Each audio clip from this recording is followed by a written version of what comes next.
ምንድነው? መተት ነኝ አድርጌ ተባልኩ። ቤቷ እንዳትገባ በቃ ራሷን እንድትጠላ ተስፋ ቁርጥ እንድታረግ። ቤቷ እንዳትገባ ማለት ምን ማለት ነው? ተከራይታ ነው የምትኖረው። ተከራይታ የምትኖርበት ገብታ አታውቅም። እኛ ከላክን ጀምሮ ለምን በቃ ትፈራዋለች ቤቱን መፍራት። አዎ ትነግጣለች። በቃ በአሞራና ባይጥ ነው የገባ ነው። በአሞራና ባይጥ? አዎ። አሞራ ምን ማድረጊያ ነው ጥቅሙ? እንድትበር ከዛ እንድትቀር ከዛ እንድትሄድልን እንድትበር። እሺ እየሳቅን እናደዳለን። አዎ ለምን ሳቅ ማለት ነው። በቃ አውቀን ማሊ እያልን በቃ ማሊ እያልን አውቀን እናደዳለን። እኛ ለምንድን ነው የገባው? በአሞራ ነው መጀመሪያ የገባ ነው። እንዴት ተደርገ? በራ ላይ ተጥለን ማታ ነው 1 ሰዓት ስትመጣ እሱን ረግጣ ገባች። አሞራውን?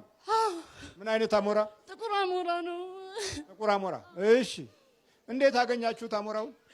በቃ አስደረገን ይዘው መጣን ቤት።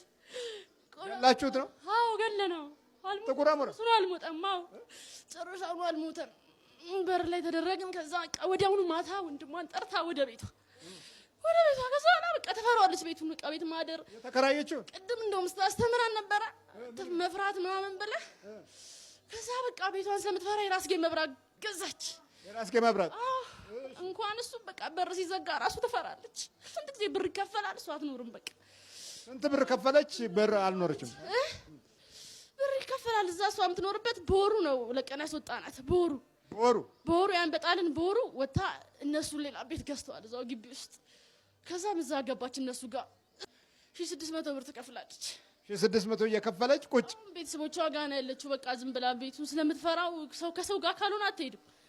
ያስፈራታል ቤቱ። ቤቱ እንዴት ታስፈራዋለህ? ቤቱ በቃ ጨለማ መብራት በፊት አብርታም ዛጥፍታ የምትተኛው አሁን ትፈራለች። ራስጌ መብራት ገዛች። ጨለማ ያሳቅቃታል። በር ሲዘጋ ትፈራለች። እና ታዲያ ክፍት ይሁን በቃ እሷ እንዳትደርስ ነው እዛ አካባቢ ያናድደናል። እኛ ራሷን ተስፋ ቁርጥ እንድታደርግ ራሷን እንድታጠፋ እናደርጋለን። አንዳንዴ በቃ አዲስ። ስንት ብር ነው የተመተትከው? በ800 ብር። 800 ብር። አንተስ? መተት። ምንድን ነው መተት? የምን ጎረቤት። ምን አድርግ ነው የተባልከው? በቃ ከእናቷ ጋር እንዳትስማማ። ከእናቷ እንዳትስማማ? እሺ ስራ እንዳሰራ እናቷ በጣም ታዝናለች። እናቷ ታዝናለች? አዎ እናቷን ትረዳለች። እና በቃ እኔ ሴት ልጅ የለኝም። በጣም ነው በሷ የምቀናው። የግቢውን ሴቶች እንዳለ እንደዛ ናቸው። እሷ ግን በጣም ባዘባት ትጮኻለች። ስንት ነው ከተመተትክ? ስንት ዓመት ነው? 3 ዓመት። ምን አረከት? 3 ዓመት ልቧን ጥላታለሁ። ትምህርቷን በቃ ትምህርት እንድታደርግ በቃ። የት ነው የምትማረው? በስናት ቤቴልሄም ትማራለች። ቤቴልሄም ትማራለች። እና ታዲያ ምን ትሆን? በቃ እኔ ግቢ ውስጥ ሳያደም ይፈላል። በጠንቋይ ነው የተመተተው? በደብተር? በጠንቋይ ነው። ጠንቋይ። በዚህ 40 ዓመት ውስጥ ያለው ትውልድ በአብዛኛው ከሰይጣን ጋር የመኖርን እና የማስኖርን ፈቃድ ልክ እንደ ፈቃድ እንደ ንግድ ፈቃድ የተቀበለ ትውልድ ነው። እንደ ፈቃድ በቃ ራሱን ችሎ አንዴት በቃ ልዩ ድርጅት ልክ እንደዛ ነው። አሁን እያንዳንዱ ከሰይጣን ጋር ያለው ህብረት ለምንድን ነው ቢባል ደህና ሰው ማየት አልተቻለም። አሽሙረኛ፣ ምቀኛ፣ ተንኮለኛ፣ ግፈኛ ደህና ሰው በቃ አልወጣለ። የሸመገሉት አለፉ፣ በቃ ሞቱ እነሱ። ከዛ በኋላ የሚተካው በቃ ጠጪ፣ ሰካራም ምናምን በመንፈስ ሰካራም የሆነ በመንፈስ አመሉ የተበላሸ ደህናው የሚለው ነገር አልተካል። ጉረኛው፣ ክፉ፣ ተንኮለኛው በተለይ ደግሞ በሴቱ ልብ ውስጥ ይህን የሚመስል ክፉ መንፈስ ስር እየሰደደ መጣ። በትንሽ ነገር ምቀኝነት። የሚገርም ነገር እኮ አንድ ከዛ ጊዜ በኋላ ጤና የላትም። ብር ታወጣለች አፍንጫ። አንድ ደግሞ 2 አለ በጭስ የገባ በከሰል ጭስ የገባ። ለምን በከሰል የተደረግን? ለገበያ የተደረግን። ምንድን ነው ገበያ? ለገበያ በቃ ገበያ እንዲጠራልን የተደረገ ከሰል ላይ የተሰራ ነበረን። ገዝታ ቤቷ ስንገባ ገባን። እኛ ደግሞ በከሰል ጭስ። አዎ ለገበያ የተደረገ። አዎ ማለት ገበያ ምንድን ነው? ገበያ በቃ ሰው አይቶ ሳይው ደስ ብሎት እንዲገዛው ቆንጆ ነው ምናምን ትሎ የለ ከሰሉ። አዎ በቃ እዛ ላይ ደግሞ ከሰል ደግሞ አሻጭ ነህ አንተ? አዎ እኛም ቸገረን። እኛ ከተጠራን ከተገባን ችግር የለብንም። ወይ መሸጦ! ይሄ ደግሞ መሸጦ ነው ወይ ከሰል መሸጦ! እሺ ቀን ዝር ወለዝ በገበያ ከሰሉ ላይ እንዴት ትመተታለህ ደግሞ አንተ? በቃ ከሰሉ ላይ ያሰሩኝና ቀሚሱ ወደ ላይ በል። ይቺው ቀሚስ ልትወጣ ነው ደግሞ። እቺ ብቻ እኮ ናት ቀሚስ ያላት አይገርምም? እቺ ብቻ ናት። ሱሪ ነው ሌላው? አዎ ብዙ ነው። ኧረ በስመ አብ በጣም ብዙ ነው። እቺ ታዲያ ያምንትን ያመት በዓል ናት ወይስ? እሷ ለቤተክርስቲያን አንጣልኝ ብላው ነው ያመጣላት። እዚህ ቀሚስ የለም እዚህ ከተማ አለ። በቃ አንዳንዴ ቤተክርስቲያን ስትሄድ ነው እንድትሳቀቅ አንድ ገዝታለች። አንድ ብቻ በራሱ አንዳንዶቹ እዚህ ከዛ ወጣ ይሉና ከቦርሳ አውጥተው እዚች ልብሷታል ሲወጡ ደግሞ እዛች ጋር ያወልቁና ዙጥ ዙጥ ይላሉ። እንደው ምድረ ዙጥ ብቻ እኮ ነው ጎበዝ። ማጥመቅ ማለት እንዴት? እኔ አላቅም ምን እንደሆነ አላቅም። ያው ገብቼ ስላላየሁት አላቅም እንጂ ቤተሰብ ሁሉ ገብቷል። የሚገርም አሁን የቅርብ ሰው ምናምን የሚባል ገብቶ የሆነ ነገር ታስለፈልፋለች። ያው ቡዳ ከሆነ ቡዳ ነኝ እንዲህ ቦታ ያስኳት፣ ልክፍት ከሆነ እንዲህ ቦታ ለከፍኳት ምናምን ብሎ ይለፈልፍላታል። የሚገርም ነው። አለች አሁንም አለች። ቦታዋን ሁሉ ልጠቁምህ እችላለሁ። እሺ ንገሪን፣ ጠቁሚን። ልኳንዳ ነው። ልኳንዳ እሺ ነው። ልኳንዳ ውስጥ ለውስጥ ያለ ሰፈር ነው። እሺ አመልሱ ነው የምትባለው። አመልሱ እሺ። ኧረ ምንም አትሆኝም። በስመ አብ ምን ነው ማተባስረሽ ምትጾቢ ምትጸልይ ምትሰግጂ ደግሞ አንድቺ ብጫቂ የሆነች ደብተራ ምን ታመጣለች ብለሽ ነው? የማይያዝ ሰይጣን አለ እንዴ? በነገራችን ላይ የማይያዝ ሰይጣን አለ። አትፍሯችሁ። አረ መድኃኒዓለም አለ። እኔ ከብዙ ነገር ነው መምህርዬ ብታይ የተረፍኩት። እግዚአብሔር የዛኔ ካልሞትኩኝ የዛኔ ስላሴዎች ከጠበቁኝ ስላሴ እየመጡ እንዲህ ምንጥቅ አድርገው ሁሉ ሲያወጡኝ የነበረ በጣም የማይሆን ሁኔታ ውስጥ ነበር የምንኖረው። በጣም በቃ ሁሉም ሰው ሁሉ ቤት ለቤት ሚካኤል ነው ይላል፣ ይዘክራል። ደግሞ በአዳም ልኮ ማታ ማታ ይሄዳል። አይገባንም ነበር። ቤት ይመጣሉ፣ ቡና ይፈላላቸዋል፣ ሰንደል ይለኮሳል። አይገባኝም ግን እድል ራሱ ሲነበብ ማለት ነው መምህርዬ አይገባኝም። ያው ድንሽ ስለሆነ መድኃኒዓለም እኔ እኮ እግዚአብሔር ስራው ድንቅ ነው ላመስግን በዚሁ ብዬ ነው። እና የሰው ሲነበብ የእሷስ ተብሎ ሲጠየቅ የኔ እግዚአብሔርን ነው የምልህ መምህርዬ። ሁለት የሴት ጠንቋዮች እንዴት ምን ቃልቻ ነው የሚባሉት ተብሎ ማክሰኞና ሐሙስ የሚገባባቸው እና ሲጠየቅ የእሷ አይታየን የሚሉ ነበር የኔን ማለት ነው። በስመ አብ ይገርማል በጣም አየሽ። በጣም በቃ እመቤቴ እኔ ምን ላድርግ ግን በጣም ነው መምህርዬ ታመንኩት። በቃ በጣም ጎበዝ ተማሪ ነበርኩና አስታውሳለሁ 9ኛ ክፍል ቶፕ ተማሪ ተብዬ ተሸልሜ ስመጣ ደንዝዤ ቀረ። በቃ ድንዝዝ ነው ያልኩት። ምን እንደሆንኩ አላውቅም። ጥፊ ጥፊ ይለኛል፣ ሙቺ ሙቺ ይለኛል፣ አላውቀውም። በቃ ተሰቃየሁ መምህርዬ ክፉኛ። እና ተኝቼ የሆነ ነገር መጥቶ ላይ ሲያሰቃየኝ ስላሴ በትክክል ነው የምነግርህ ስላሴዎች ሶስቱ ስላሴዎች ማለት ነው እንዲህ መተው እንዲህ ከሰማይ ወደ ምድር ወደ እኔ ሲመጡ እንዲህ ምንጥቅ አድርጎ የወረወረኝ ነበረ ይለቀኛል። እና መምህርዬ ላውራ አይደል? አዎ እየሰማን ነው ገርሞኝ ነው። በዛው ምስክርነትም ስለሆነ ነው አሁን ስላሴን እዘክራለሁ። የሚገርም እሺ። ከዛ ሁሉ አውጥተውኛል።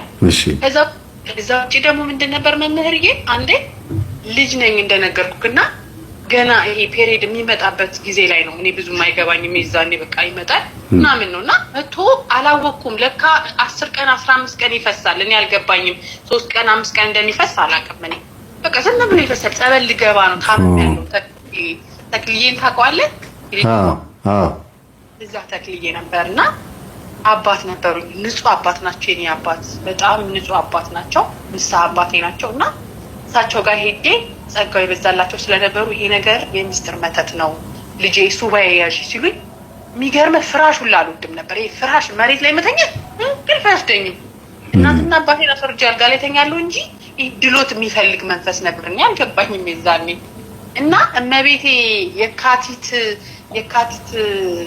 16 አይደል ዓመት ክብረ በዓሏ የካቲት 15 ማታውን መታ አላ አይደለም የምንጠቀምባቸው ፓንቶች ምናምን እሱን ቁጥታኝ ህፃናት ሰብስባ ይታጠብ እንዴ ከታወቀችና ግርግዳ መምህርዬ ስትገባ ስትወጣ በቤታችን ግርግዳውን ነው ከፍታ በር የለውም ዝም ብላ ትገባለች። ቤት ውስጥ ያለውን የምጠቃቀምባቸውን ነገሮች ይዛ አምጥታ በመዘብዘፊያ ይታጠብ ትላለች ማለት ነው። ታሳጥብልኛለች እና በመነጋታው ቀጥ ብሎ ቆመ። ያ ይፈስ የነበረ ደም እሺ ጠመቅ ይከላከለኝ የነበረው ነገር ነው። እኛ ተከራዮች ነን። እናቴም አባቴም ሁሉም ተይዟል። ይገርምሃል፣ እድላችን ተነጥቋል። መምህር የምነግርህ ነገር ሙሉ ቤተሰቡ እድሉ ተነጥቆ ከሰው በታች ነው የሚኖረው። እግዚአብሔርን ነው የምልህ። በቃ አልገባላቸው። እኔ የተወሰነ ገብቶኛል። የሰማሁት ሴት ብዙ ነገር ገብቶኛል። ከሞት ድኛለሁ። ደም ሁሉ ያስተፋኝ ነበር። የሚገርም ደም ሁሉ ያው የቅድሙ የእመቤቴም ታምር ነው፣ የስላሴንም ታምር በዛው እየነገርኩ ነው። ይገርማል በጣም። ግን አሁን አንቺ እስቲ ቆይ የጀመርሽውን ሀሳብ እንጨርሰውና እዚህ ጋር ምን እያሉ ነው? እግዚአብሔር ፍቅር ነው የሚባል ዩቲዩበር የብር ቀለበት መስቀል ግዙ ትላለች፣ ትሸጣለች። አሁን ሳስበው አስደግማ ነው የምትሸጠው ይላሉ። የእጅ ብር ትሰጣለች። አሁን እኔ የማየው የነበረው ምንድነው መሰለ፣ የእጅ ብር ትሰጣለች። የእጅ ብር፣ የአንገት ብር ምናምን ትሰጣለች። እሺ ኋላ ደግሞ የሆነ የሚጨስ ነገር ትሰጣለች። የማስታውሰው የሚጨስ ነገር ማታ ሲተኙ ጠዋት ሲነሱ ምናምን ትሰጣለች። ሲጀመር መምህርዬ እንደዛ ይሁን እንጂ እሷ ጋር እንደዛ ይሁን እንጂ ሰፈሩ ሁሉ ማለት ነው ማለት ይቻላል ባድ የተጠቀለቀ ነው። ብዙ ሰው ያለ ምክንያት ወጣት አልቋል፣ ይሞታል፣ አይታወቅም። በጣም የሚያሳዝነው አሁን እኔ ከዛ ሰፈር ወጥቻለሁ በትዳር ምክንያት እና አልፎ አልፎ ሲሄድ እናቴን ላያት ሰው ሁሉ በሱስ ተይዟል። ውጤቱ በደንብ ይታያል። አየሽ አንቺ አሁን በርቀት ስለምታየው ነው። አዎ በቃ ሲሄድ እዛ ሰፈር ሲሄድ መምህርዬ ጥሩ ስሜት አይሰማኝም። የሆነ ጀርባዬ ላይ የሚጣን ነገር አለ። በቃ ይከብደኛል። የሆነ ጩሂ የሚል ስሜት ይሰማኛል። እና ለማዘር ስጠይቃት የተለከፍሽበት ሰፈር ይሆናል ትለኛለች። አይደለም ሰፈሩ ጥሩ አይደለም። ሁሉም ባዕድ አምላኪ ነው መምህርዬ። ይሄ የሚባል ሰው የለም። በቃ ሁሉም ማለት ትችላለህ። በጣም በባዕድ አምልኮ የተጠለቀለቀ ነው። ታያለህ በቃ ያገባው አይበረክትለትም፣ ይፈታል። በቃ በጣም የሚያስጠላ ሰፈር። እኔ እዛ ተወልጄ ያደግኩት እዛው ስለሆነ ነው። በኪራይ ቤትም ቢሆን እነሱ ስለተያዙ እንግዲህ በድላቸው እየተኖረ ስለሆነ ቤተሰቦቼ አይወጡም ከዛ ሰፈር። ይገርማል። አዲስ ዓለም ፍቃዱ የምትባል እኔ ቤቷ ወስድሃለሁ ከፈለክ። አዎ ልክ ነው፣ ትሸጣለች፣ እንደዚህ ታደርጋለች እያለች እየጻፈች ነው። ይገርማል። የሰፈር ሰው ናት። አዎ በጣም በቃ የታወቀች ናት። ነገርኩህ እኮ ሰው ከቃሊቲ ከምናምን እሷ ጋር ይሄዳል ማለት ነው። መንፈሳዊ ነገር ይታይባታል። ስዕል፣ የቅዱሳን ስዕል ምናምን እዛው። تفقد أسرتك إشراقتها طوال اليوم. جددي بشرتك طوال الليل. جديد. መንፈሳዊ ነገር ይታይባታል። ስዕል፣ የቅዱሳን ስዕል ምናምን እዛው። እኔ እዛ አልገባም። ታምሜ ራሱ አገብቻ አላውቅም። መምህርዬ ሲናገሩ ሰማው። ቤቱ ይታወቃል። ቤቷን አውቀዋለሁ እኔ። እሺ ቤቷ ነው የሆነ ጉራንጉር ነው፣ አስቀያሚ ነው፣ ይከብዳል። እዛ አካባቢ ራሱ መምህርዬ ታምናለህ፣ 2 ልጆች ራሳቸውን አጠፉ። እመቤቴን ነው የምልህ። ልጅ ነኝ እኔ የዛኔ በጣም ልጅ ነኝ። አሁን ላይ ግን ይረብሸኛል። አሁን እኔ ጸሎተኛ መሆን ሲጀምር በቃ እሱ መንፈስ ይሁን የሙት መንፈስ እየመጣ በቃ አሟሟታቸውን ሁሉ በአይምሮ ሊስል ይሞክራልና ያስደነግጣል። እዛው ከእሷ ቤት ጎን ነው የምልህ 2 ልጆች በቃ ያለ ምክንያቱ በማይታወቅ ነገር ራሳቸውን አጠፉ። ወጣት ወንድ ልጆች። የሚገርም ነው በጣም ከባድ ነው መምህር። የእሷ መንፈስ ልጆቿ ልንገርህ እንደውም አንድ ሚስጥር የሚባል ነው የምነግርህ። ያን ያህል እኔ አሁን ገብቼ እድሜዋ ስንት ይሆናል? እድሜዋ ከአባቷን የተቀበለችው ይላሉ እነ ማዘር ሲናገሩ ምሰማው የተቀበለችው ነው። አባቷ ነበረ በፊት የሚያደርገው፣ አሁን ከተቀበለች እና የሚሰሩት እዛው እርስ በርሳቸው ናቸው። ልጆቿ የልጅ ልጆቿ ያሉበት ሁኔታ ራሱ አቤት ማለት አይ ተቋርጦ ስለነበር የሱ የወንድማችን እሺ ተቋርጦ ነው። እሺ እየተቋረጠ ነው ራሱ ነው። እሺ ወንድማችን ችግር የለውም። እሺ ቀጥይ እህት። እና በሌላም ነገር ይታማል። በቃ ህይወታቸው ተበለሻሽቷል። ልጆች በቀደም ተከተል እንምጣ እስቲ። አሁን ካወራሽ አይገር በደንብ እናውራውና ቆይ ከአባቷ የተረከበችው የሚባለው ምኑ ነው? አውል ቃልቻ ነው ቤት ውስጥ የምታመልከው ወይስ በትክክል ደብተራ ናት? እኔ አሁን አንተ ካስተማርከው አንፃር የፊት ደብተራ ነው የሚመስለኝ። አባቷ የሆነ ነገር አዋርተዋት ነው የሚሆነው አይደል? እሺ አዎ ልክ ነው። ዛ ነው የሚመስለኝ። ሁለተኛ ደግሞ ሴትዮዋ አይደል መንፈሳዊነት የላትም የምልህ በትክክል እኔ አይቻታለሁ። ይቺ ናት ማለት ነው ብዬ ስጠይቃቸው አዎ ይቺ ናት አሉ። ቀሚስ አትለብስም፣ ሱሪ ነው የምትለብሰው። አጥራ ያለች ወፈር ያለች ሴትዮ ናት። እሺ እና እሷ ያልገባ የሰፈር ሰው የለም። እንኳን አይደለም የሰፈር ሰው መምህርዬ፣ እሺ ቦታ ሁሉ ነው እሷ ጋር እየተባለ የሚካሄደው። ጽድቁን ሲገልጥ አገር የሌላቸው ባለ አገር ሆኑ። አገር እያለ አገር የሌለህ እኮ ጽድቅ ስለራቀ ነው ከቤትህ። አገር እያለህ አገር የለህም፣ ቤት እያለህ ቤት የለህም። ገንዘብ እያለ ገንዘብ የለህም፣ ዕውቀት እያለ ዕውቀት የለህም። ጽድቅ የለማ፣ ጸዴ የለች። ቅድም እንዳልኳችሁ በቁጥር 90 ናት፣ 2 ቁጥር ናት። ወደዚህ ስትመጣ 18 ቁጥር ናት። ሕይወትና መንገድ እኔ ነኝ ያለ ኢየሱስ ክርስቶስ ሕይወትን ገለጠ፣ ሞትን ሻረ። የሞታችንን ሞት እርሱ ወሰደና መቃብርን ፈንቅሎ ከአናኖራችን ላይ ሞትን ገዛው፣ ተቆጣጠረው። ሕያው ነው። ቅዱስ እግዚአብሔር፣ ቅዱስ ኃያል፣ ቅዱስ ሕያው እንል የለም አንልም እንዴ? እሺ፣ ሕያውነት በባህሪያችን ውስጥ እንዲነግስ ያደረገው ጽድቁ ነው። ስለዚህ በቁጥር 90 ናት። ሳራ እንድትወልድ ያደረገው መድኃኒታችን አምላካችን እግዚአብሔር በ90 ዕድሜዋ ነው። አብርሃም በ100 ዓመት፣ ሳራ በ90 ዓመት የማይታሰብ ያልታቀደውን ያላወቀውን ያላየውን እንዲያ ያደረገው ጸዴ ጽድቅ የእግዚአብሔር ጽድቅ ነው። ይሰጣል። በ90 ዓመት እኔ 100 ዓመት ሆኖኛል፣ ሳራ 90 ዓመቷ ነው። እንዴት መውለድ ይችላል አለ። አየ ጽድቅ ዘርን የሚባርክ ነው። ጽድቅ ጸዴ ምንን የሚባርክ ነው? ዘርን ይባርካል። ጸዴ የምትባለዋ ፊደል ጽድቅን ከእግዚአብሔር እንዲለቀቅልን የምታደርግ ናት። መሪዎችን ንጹሕ ሕሊና የምትሰጥ ናት። ጽድቅ የጎደላት ጸዴ የጎደለው መሪ ከሆነ ተንኮል፣ ሴራ፣ አሻጥር፣ ግፍ፣ ውሸት ይበዛበትና ሲወድቅም በውሸት ይወድቃል፣ ሲጠፋም በውሸት ይጠፋል፣ ሲበተንም በሴራ ይፈርሳል። ጽድቅ የጎደለው በቃ ይሄው እኮ አየነው እኮ። ቀዳማዊ ኃይለ ሥላሴ በሀገራችን በነበረ ታሪክ ውስጥ ትልቅ ቦታ በዓለምም የነበራቸው አባት ሲሆኑ በስድብ አወረድና ጣልናቸው። ተሳዳቢው ትውልድ ከፍ ከፍ አለ፣ በረታ፣ የእግዚአብሔርን ቅባት ናቀ። እግዚአብሔርም ስልጣኑንም ማዕረጉንም ከፍታውንም ወንበሩንም ናቀው። እግዚአብሔር ይማረን። በእግዚአብሔር ስም ስለተጠሩ ብቻ 17 ዓመት ሙሉ ስንሳደብ ቆየን። የተሳደቡት ተሳዳቢዎች ግን በባህሪም በጠባይም በመንፈስም በክብርም ንጹሖች የሆኑ አልነበሩ። ጽድቅ የለም። የሚቆይ የሰሩት የሚቆይ የተናገሩት የሚባረክ አልሆነላቸውም። ጽድቅ የለማ። እየሰማችሁ ነው?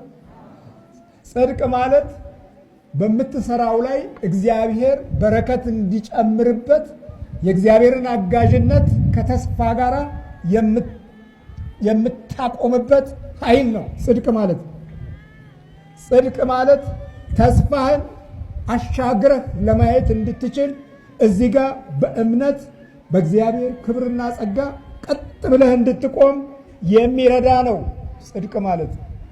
ጽድቅ ማለት የጀመርከውን ኑሮ ድል አድርገህ አሸንፈው በበረከት ቆመህ በሚያሳድዱህ በሚገፉህ በጠላቶች ፊት የግርማ ሞገስ ምልክት የሚሰጥ ነው ጽድቅ ማለት።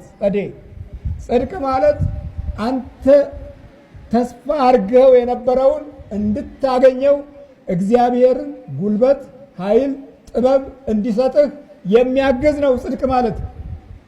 ጽድቅ ማለት ፍቅር፣ በጎነት፣ ቅንነት፣ ርኅራኄ፣ ቸርነት ነው ጽድቅ ማለት። ይሄ ከተለየም በኋላ ይሄው የምታዩት አይደለም። ሰው እንደ ከብት ይታረዳል። አቤት አቤት አቤት! አንሰማም?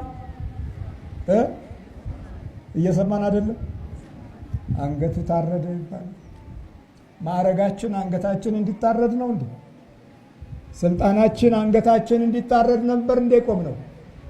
ከፍታችንና ወንበራችን አንገት ማረድ ላይ እንዲቆም ነው እንዴ?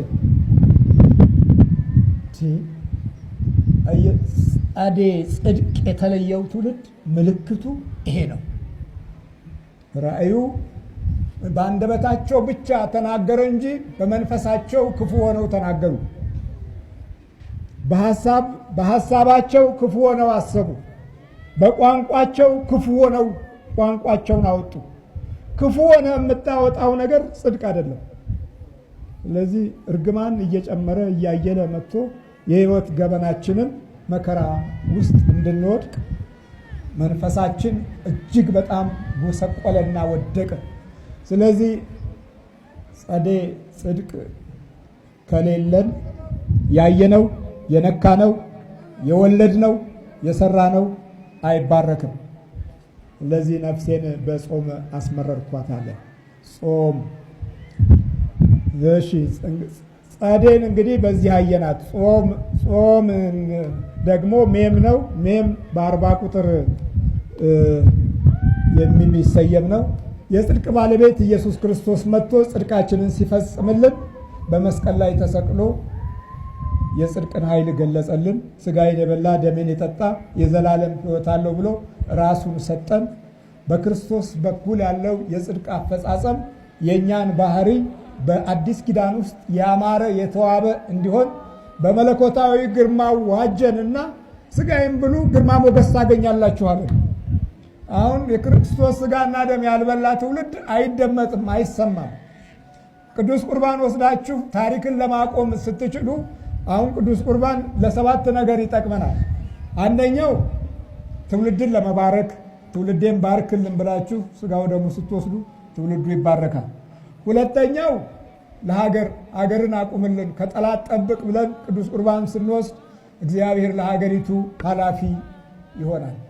ሶስተኛው በኑራችን ውስጥ በረከት ሲጠፋ በረከታችንን መልስ፣ ተሰለብን፣ አጣን፣ ገንዘባችን ሁሉ በመናፍስት ተወሰደ ብለን ስንወስድ የዚህ ጊዜ በረከታችን ይመለሳል። አራተኛው እድላችን ሲመክን እድላችን ምክን ይልብናል። ወይ ጎረቤቶቻችን ያመክኑታል፣ ወይ ቤተሰባችን በጣዖት ውስጥ ያሉ ናቸው፣ ሰይጣን ያመክነዋል፣ ዛሬ ያመክነዋል። ጌታዬ ወይ እድሌ መክኗልና እድሌን መልስልኝ፣ የእድሌ ባለቤት ልሁን፣ ራሴ ጠፍቻለሁ፣ ውስጤ ጠፍቷል ብለን ቅዱስ ቁርባን ስንወስድ የዚህ ጊዜ እድላችን ይመለሳል። አምስተኛ ጠላት ሲከበን ሲወረን በብዙ መንገድ ሲያጠቃን በግልም በማህበራዊ ሕይወትም ክፉ ፍጥጫዎች ሲበዙብን የክርስቶስ ስጋና ደም ስንወስድ የዚህ ጊዜ ጠላት ዝም ይላል።